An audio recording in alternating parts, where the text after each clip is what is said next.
భార్యాభర్తల విషయంలో భర్త సైడ్ నుంచి రెండు మాటలు. భార్య గయ్యాళైతే భర్త ఏం చేయాలి? ఈ జన్మకి ఇంతే అని బతికేయాలా? గయ్యాళితనమేంటి అయినా భార్యకి భరిస్తున్నాము అని భర్త చెప్పడం ఏంటి? మేము భరిస్తున్నాము, నా పెళ్ళాం ఎంత గయ్యాళదైనా అని భర్తలు చెప్పుకుంటున్నారు. ఎవరైనా వింటే ఎంత ఉత్తమ ఇల్లాలని కూడా గయ్యాళి అని చెప్పే భర్తలు కూడా ఉన్నారు.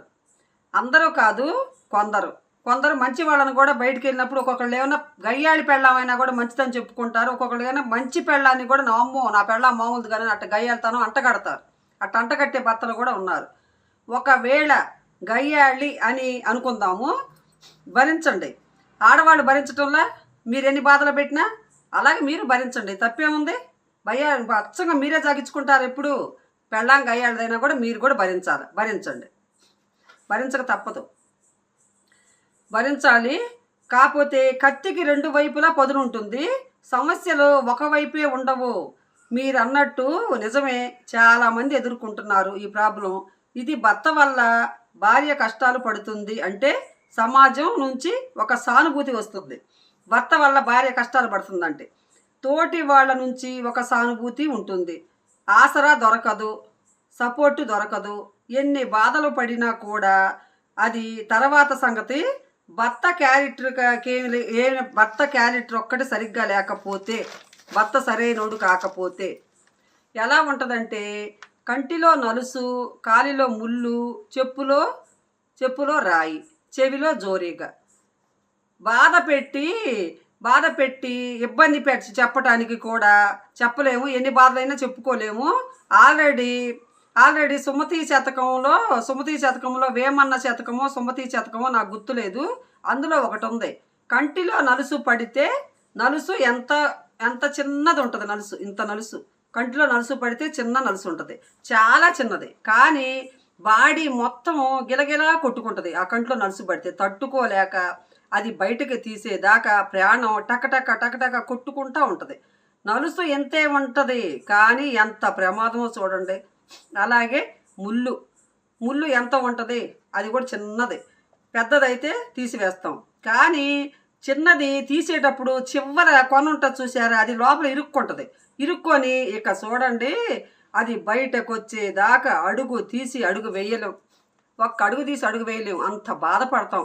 చెవిలో జోరీగా కనుక చెవిలోకి దూరిందనుకోండి, గుయ్యి గుయ్యి గుయ్యి గుయ్యి గుయ్యి అంటూ చెవిలో తిరుగుతానే ఉంటుంది. అరిసిద్ది, కిసకిసలాడతా ఒకటి అరుపులు తీసేదాకా అంతే. పొరపాటున చెప్పులో రాయి కనుక ఇరుక్కుందనుకోండి, చెప్పులు వేసుకొని వెళ్ళామనుకోండి, ఏంటి మన పరిస్థితి?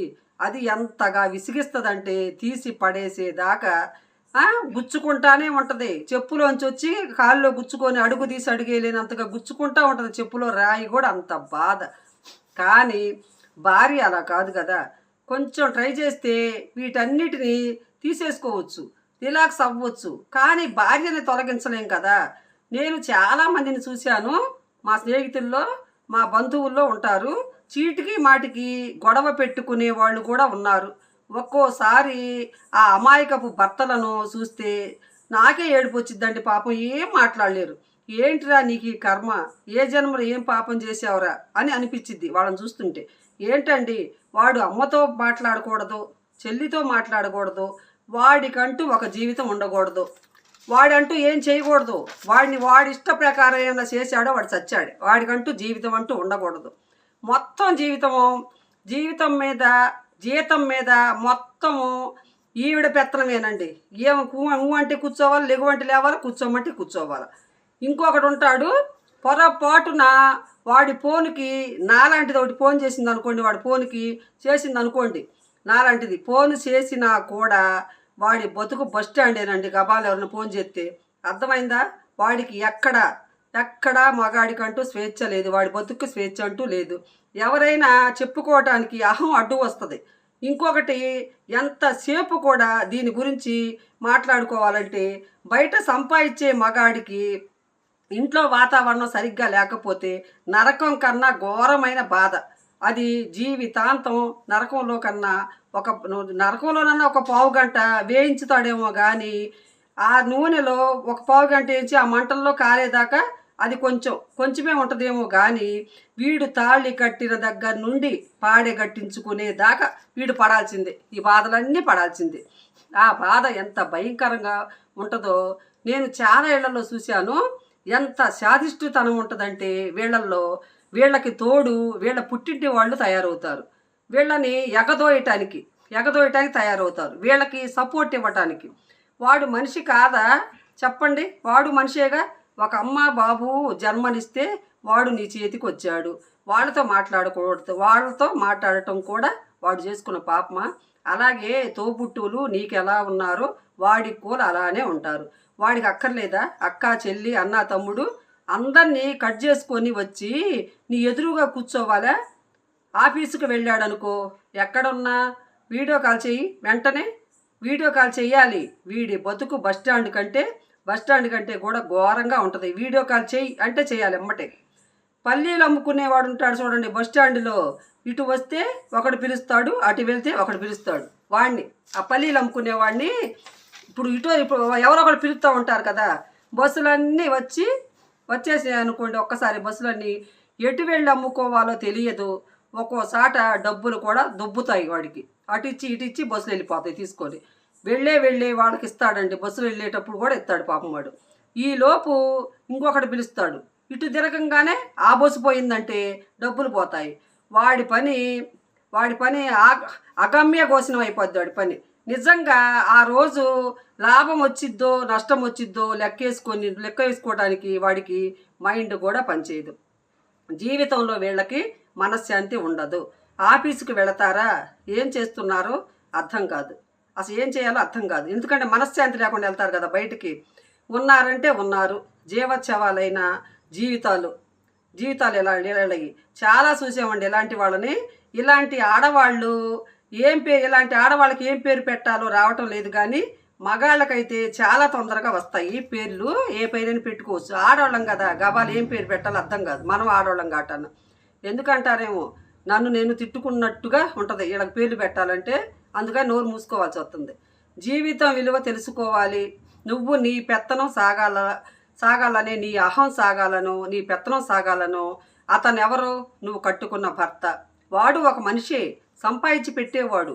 లేదు సంపాదన లేకపోయినా నీ జీవితంలో ఒక భాగం. నీ జీవితంలో ఉన్న భాగాన్ని నువ్వు సంస్కరించుకోకపోతే, నువ్వు గౌరవించకపోతే, నువ్వు సరిగ్గా చూడకపోతే, నువ్వు సంతోష పెట్టకపోతే, నీ జీవితంలో అవన్నీ ఎక్కడున్నాయి అని అనుకుంటే అది నీ భ్రమ. భర్త సరిగ్గా లేకపోతే నీకు అన్నీ ఉండయి అనుకోవటం నీ భ్రమ. అది నువ్వు జుట్టు కంత్రించుకున్నంత మాత్రాన, లేకపోతే నువ్వు ఫ్యాషన్గా తయారైనంత మాత్రాన, నువ్వు కాస్ట్లీ డ్రెస్ వేసుకున్నంత మాత్రాన, లేకపోతే కాస్ట్లీ లైఫ్ ఎంజాయ్ చేస్తున్నంత మాత్రాన, నువ్వు ఎన్ని చేసినా సరే, నువ్వు ఎన్ని ఖరీదు కల్లా ఎన్ని చేసినా సరే, నీ జీవితం ఎలా ఉంటుంది అని మాత్రం అనుకోకు. నా జీవితం ఉంటుంది నాకేమని అనుకోకు. అది నీ జీవితాన్ని సంతోష పెడుతుందని మాత్రం అనుకోకు. ఎందుకంటే నీ జీవితంలో నువ్వెలా ఉన్నావో ఒక జంటని, ఒక ఎదుటి వ్యక్తిని చూసినప్పుడు నీ గుండెల్లో గుచ్చుకుంటుంది ఒక ముళ్ళు లాంటిది. ఎందుకంటే నీ జీవితంలో నువ్వెలా ఉన్నావో ఒక ఎదుటి వ్యక్తిని చూసినప్పుడు తప్పకుండా నీకు అనిపిస్తుంది. నీ భర్తని నువ్వెలా చూస్తున్నావో నీ అంతరాత్మ నిన్ను ఎప్పుడు హెచ్చరిస్తూనే ఉంటుంది. నీ భర్తని నువ్వు గౌరవించలేనప్పుడు సమాజంలో నిన్ను ఎలా గౌరవిస్తుందమ్మా? సమాజం నిన్ను గౌరవించిద్దా? నువ్వు భర్తను అంత లెక్క లేకుండా మాట్లాడినప్పుడు. సంపాదించేవాడిని నువ్వు గౌరవించలేనప్పుడు, నీకు తిండి పెట్టేవాడిని నువ్వు గౌరవించలేనప్పుడు, నిత్యము నువ్వు అతనికి నరకం చూపిస్తున్నప్పుడు జీవితంలో సంతోషం ఎలా ఉంటుంది చెప్పు? అసలు ఉండదు. ఇంకొకటి, బహుశా నువ్వు ఒకళ్ళు అనుకున్న సుఖాలు నువ్వు అనుకున్నావు అనుకో, డైమండ్లు నువ్వు అనుకునే జీవన విధానం, డైమండ్ లాంటి నువ్వు అనుకునే జీవన విధానం, నువ్వు అనుకున్నది సాధించి మొగుడిని కట్టేసి తీసుకొచ్చి నీ కొంపలో కూర్చోబెట్టుకున్నావు అనుకో.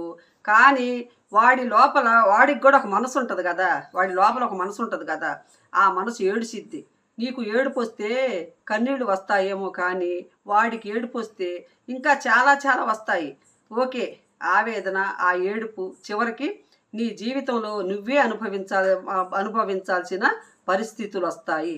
మీకు తెలుసో లేదో కానీ నీ భర్తని సుఖపెట్టలేని దానివి, ఆ భర్తతో జీవితాన్ని పంచుకోలేని దానివి, నీ భర్తకి జన్మనిచ్చిన వాళ్ళని నువ్వు రిసీవ్ చేసుకోలేవు. తోబుట్టువులను రిసీవ్ చేసుకోలేవు, నీ భర్త తోబుట్టువులను. అంటే అసలు నువ్వు ఏం చేయవు చేసుకోగలవు. ఏం చేస్తావు? నువ్వేం చేయలేవు. నువ్వు వాళ్ళంటేనే నీకు గిట్టదు, వాళ్ళని దగ్గరకు కూడా రానియవు. నీది ఒక జీవితమేనా? వీళ్ళు జీవితాల గురించి చెప్పనా? వీళ్ళ జీవితాల గురించి ఇలాంటి వాళ్ళు ఎలాంటి చేస్తారో. వీళ్ళేం చేస్తారంటే పిల్లలకు కూడా తండ్రి పైన ఆపేక్ష ప్రేమ ఉంచరు. వీళ్ళు నీ తండ్రి మంచోడు కాదమ్మా అని చెప్పి తండ్రి మీద పిల్లలకు సాడీలు చూస్తారు ఇలాంటి భార్యలు. తండ్రి తరపు బంధువుల్ని వీళ్ళ దగ్గరకు రానివ్వరు, వీళ్ళకి అంటనివ్వరు. ఇప్పుడు పిల్లలు ఎవరింటి పేరు మీద వస్తారు? పిల్లలకి ఎవరింటి పేరు వచ్చిద్దండి? మనం ఒక్కసారి అనుకుందాము. ఎవరికి వారసులు వాళ్ళు? ఎవరి ఆస్తులకి వారసులు? తండ్రి తరపు నుంచే కదా వీళ్ళకి అన్ని విధాల హక్కులు ఉన్నాయి. తల్లి తరపున చాలా తక్కువ ఉంటాయి. వీళ్ళు పొరపాటున వీళ్ళ జీవితం సాలించి ఒకవేళ వెళ్ళిపోయిన తరువాత ఈ పిల్లలకి కొంత ఏజ్ వస్తుంది. పిల్లలకి ఇట్లా కొంత ఏజ్ వచ్చినాక జాగ్రత్తగా వినండి మాట. కొంత ఏజ్ వస్తుంది పిల్లలకి. ఈ పిల్లలకి 40 ఏళ్ళు వచ్చేసరికి వీళ్ళు ఎవరో, ఎక్కడి నుంచి వచ్చారు, వీళ్ళ మూలాలేంటి అనేవి కనపడవు. అసలు వీళ్ళు ఎక్కడి నుంచి వచ్చారు, ఎక్కడ పుట్టారో కూడా ఎవరికి తెలియదు. వీళ్ళకి బంధువులు ఉండరు, వీళ్ళకి ఆప్యాయతలు ఉండవు. వీళ్ళు ఎవరో ఏంటో కూడా ఎవరికి తెలియదు. ఎందుకంటే ఈ భార్య బాధితులు ఎవరైతే ఉన్నారో వీళ్ళందరూ ఏంటి అంటే వీళ్ళు ఏపు నిరంజనులు అనమాట. అంటే ఎంతసేపు వీళ్ళ పుట్టింటి వాళ్ళే, వీళ్ళ తరపు నుంచి వీళ్ళకిస్తారు. ఒక్క విషయం మాత్రం వాస్తవం తల్లి, ప్రపంచంలో జరిగే మన సంస్కృతి, మన సమాజము దేన్ని స్వీకరిస్తుందో చెప్పనా?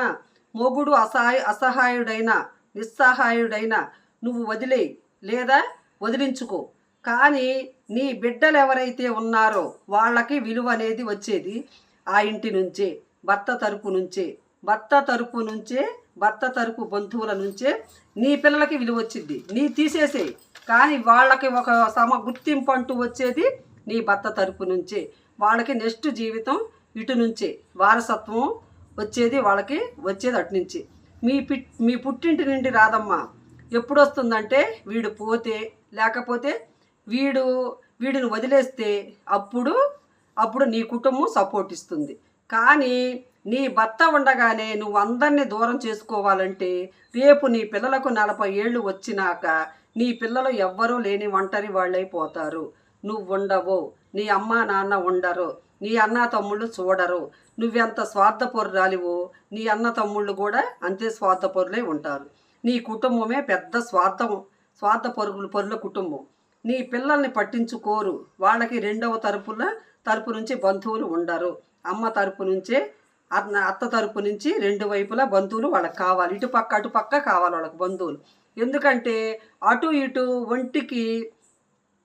ఇటు బండికి 2 చక్రాలు ఉంటే బండి ఎలా నడుస్తుందో ఇరు వర్గాల బంధుత్వం ఒక జీవితానికి ఉండాలి.